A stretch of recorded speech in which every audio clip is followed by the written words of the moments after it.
Gaza യുദ്ധം താരതമ്യേന ഉടൻ അവസാനിക്കുമെന്നും പ്രതീക്ഷിക്കുന്നതായി US president Donald Trump.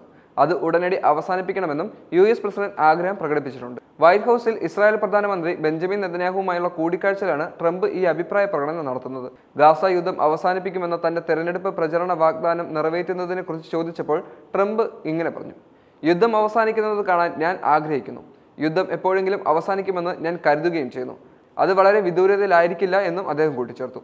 Hamas തടവിലാക്കിയിരിക്കുന്ന ബന്ദികളെ മോചിപ്പിക്കുന്നതിനുള്ള പ്രവർത്തനങ്ങൾ പുരോഗമിക്കുകയാണെന്നും എന്നാൽ എല്ലാ ബന്ദികളെയും മോചിപ്പിക്കുന്നത് ഒരു നീണ്ട പ്രക്രിയയാണെന്നും ട്രംപ് പറയുന്നു.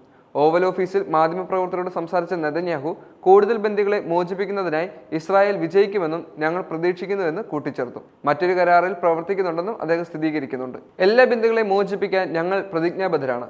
മാത്രമല്ല, ഗാസയിലെ ഹമാസിന്റെ ദുഷ്ട സ്വേച്ഛാധിപത്യം ഇല്ലാതാക്കുകയും ഗാസയിലെ ജനങ്ങൾക്ക് ഇഷ്ടമുള്ളിടത്ത് പോകാൻ സ്വതന്ത്രമായ ഒരു തെരഞ്ഞെടുപ്പ് നടത്താൻ പ്രാപ്തരാക്കുകയും ചെയ്യുന്നു, നെതന്യാഹു കൂട്ടിച്ചേർത്തു. ഗാസയെക്കുറിച്ചുള്ള US പ്രസിഡന്റ് കാഴ്ചപ്പാട് ചർച്ച ചെയ്തതായി നെതന്യാഹു പറയുന്നു.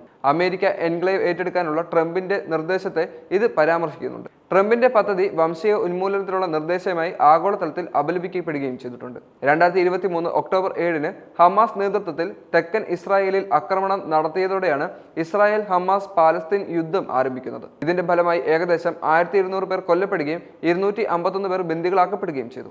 ഇതിന് മറുപടിയായി ഇസ്രായേൽ ഗാസയിൽ സൈനിക നടപടികൾ ആരംഭിച്ചു കഴിഞ്ഞു. ഇത് പ്രാദേശിക ആരോഗ്യ അധികൃതരുടെ കണക്കുകൾ അനുസരിച്ച് ഏകദേശം 50,000-ലധികം പാലസ്തീൻകാരുടെ മരണത്തിന് കാരണമാവുകയും ചെയ്തു. ഗാസയിൽ ഫ്രാൻസ്, ഈജിപ്ത്, ജോർദാൻ എന്നിവരുമായി ട്രംപ് ചർച്ചകൾ നടത്തുകയും ചെയ്തു. ഗാസയിൽ വെടിനിർത്തൽ അടിയന്തരമായി ഉറപ്പാക്കുന്നതിനുള്ള വഴികൾ ചർച്ച ചെയ്യുന്നതിനായി തിങ്കളാഴ്ച നേരത്തെ Trump French president Emmanuel Macron, Egyptian president Abdul Fattah al Sisi, ജോർദാനിലെ രാജാവ് അബ്ദുള്ള രണ്ടാമൻ എന്നിവരുമായി ഫോൺ സംഭാഷണം നടത്തുകയും ചെയ്തു. മാനുഷിക സഹായം ലഭ്യത പുനരാരംഭിക്കേണ്ടതിന്റെ ആവശ്യകത നേതാക്കൾ ഊന്നിപ്പറഞ്ഞതായും ഭാവിയിൽ അടുത്ത ബന്ധം നിലനിർത്താൻ സമ്മതിച്ചതായും മാക്രോണിന്റെ ഓഫീസ് അറിയിച്ചു.